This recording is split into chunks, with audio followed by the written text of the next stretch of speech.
Swayam Prabha. Digital India. Educated India.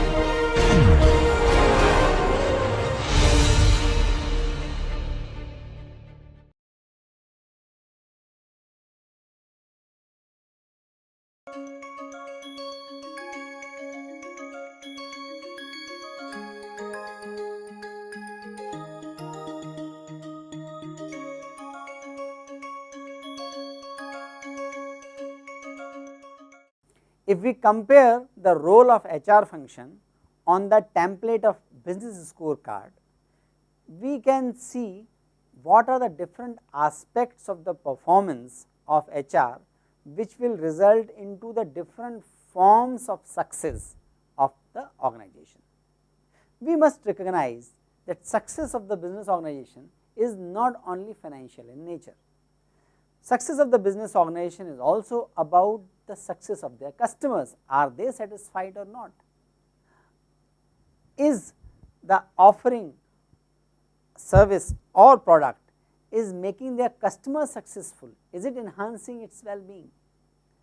Organization also look at the success in terms of the workforce success, meaning is workforce satisfied, is workforce high on morale, is workforce commitment and competent to deliver what is expected from them. Organization success also is determined by, it is based on business process success. It is the process based on which services or products are delivered. Business process has to keep evolving because market is changing, and we have already looked at the different trends like globalization, technology, nature of work, etc., that is changing. In order to cope up with these changes, they need to look at the, organizations have to keep developing the business process, and business processes have to be the reflection of what is most desirable from the organization. So, HR need to contribute in all four aspects of the success of business organization. Let us look at some of the questions which are not only restricted or which are not only asked by the HR managers. If we look at some of the most prominent questions asked by line managers, these related to their team and related to the human resource, these questions are as following. HR manager as well as line manager keep looking for and keep asking which are the screening techniques that yield the best performing recruits. What is the return on investment of training? What target setting approach work best to motivate the performance? How to enhance the employee engagement? How to promote innovation at workplace?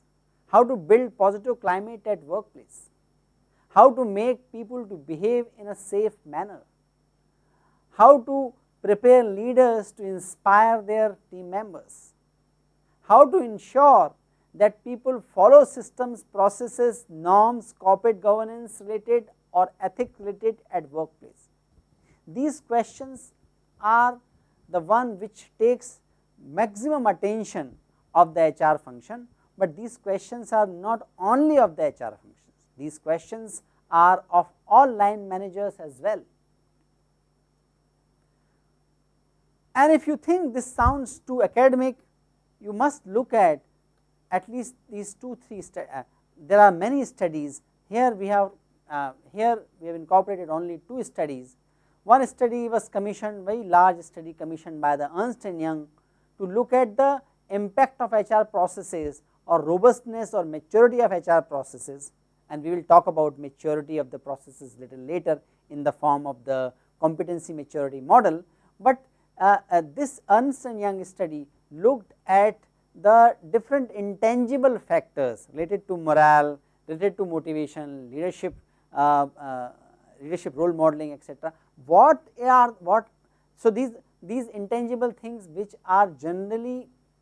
generally come under the concern or ambit of HR function, they found that 30 to 40% of the market appreciation is due to the non-tangible factors in any industry. Then there is a very oft quoted Hewlett survey of someone about 1000 firms that indicates that alignment and integration of a firm's HR system play a very critical role, and they calculated that the contribution per employee increases by the degree or more than $40,000 in terms of the market capitalization with the better HR system. So, these studies suggest that if we look at systematically, we can trace the impact of HR system on the tangible business results of organizations.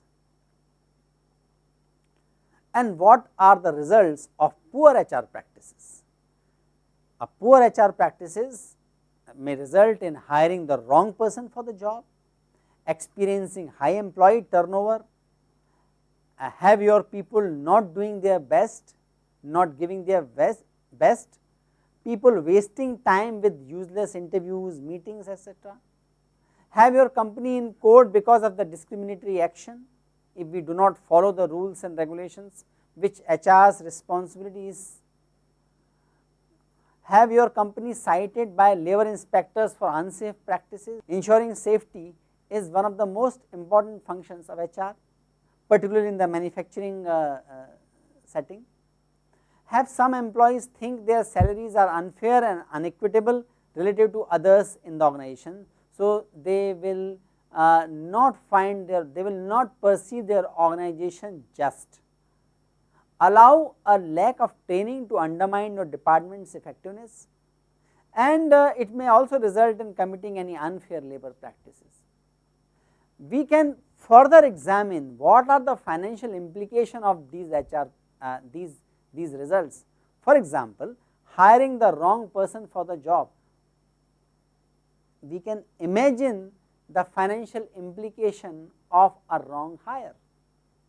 We can also, and now there are systematic studies looking at how the employee turnover affects the financial health of the organization, because when one employee leaves, it takes about 6 months for the replacement employee to be as productive as an average employee in an organization. So, organization has to invest not only 1 month's salary to hire one more executive, but they have to invest time, training cost is also involved to make the person as effective or average on at the effective at the average level for any new employee in the organization.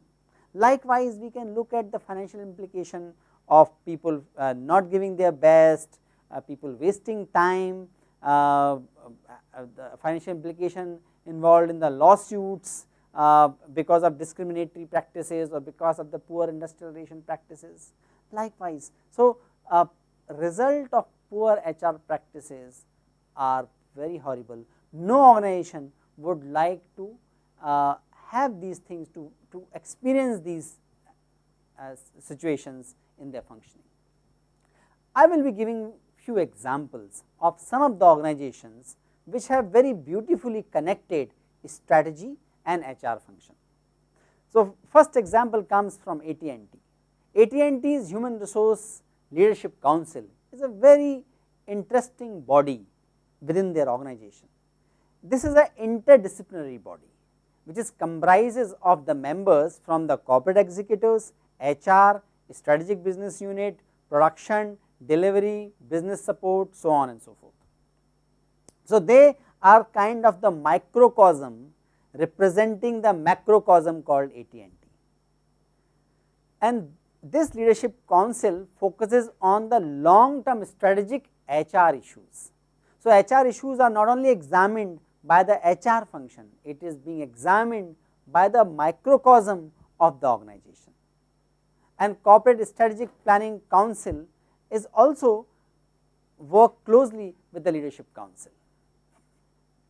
So, this is one way AT&T has integrated HR and leadership function. Mahindra AFS is another example. I would like to quote their particular activity or initiative called Search for Strategists. So, Search for a Strategist is aimed at bringing out the best in every employee, and it has created an open platform. So, open opportunity means this opportunity is available to employees of all the functions and at all levels. People can give ideas, they can form teams. This open platform also helps in formation of the teams of the people passionate about similar ideas. Teams work on those ideas to improve the organization, improve the systems and processes, and in turn which can improve the business results.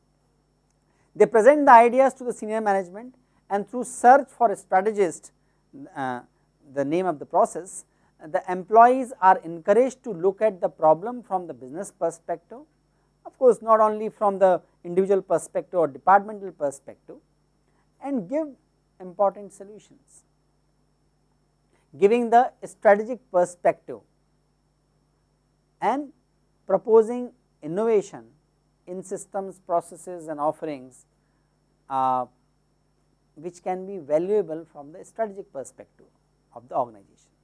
So, this is one way, this is another way Mahindra AFS has helped in unleashing the strategic thinking of the employees, and this is also one way they have connected HR process and the strategic thinking process in the organization. SAS is another example because of its open book management policy. What is the open book management policy? It is about keeping the employee informed about various changes, facilities, procedures that are incorporated in the company. This philosophy is used by management to engage its employees and make them feel that they are valued, and that is why the management always wants to keep them informed.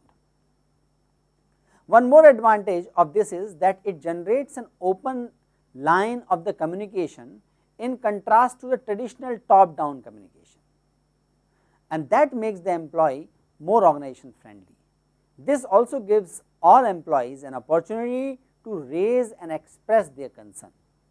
If you present all the information related to the employees in the open forum, people get chance to interact with each other, and that interaction may result in more insights about that system. Another example is of the Marico. Marico have formalized a focus area under the themes of climate change, resource optimization, corporate citizenship. A tracking mechanism for sustainability performance is developed, and a review system is also being established around these three areas.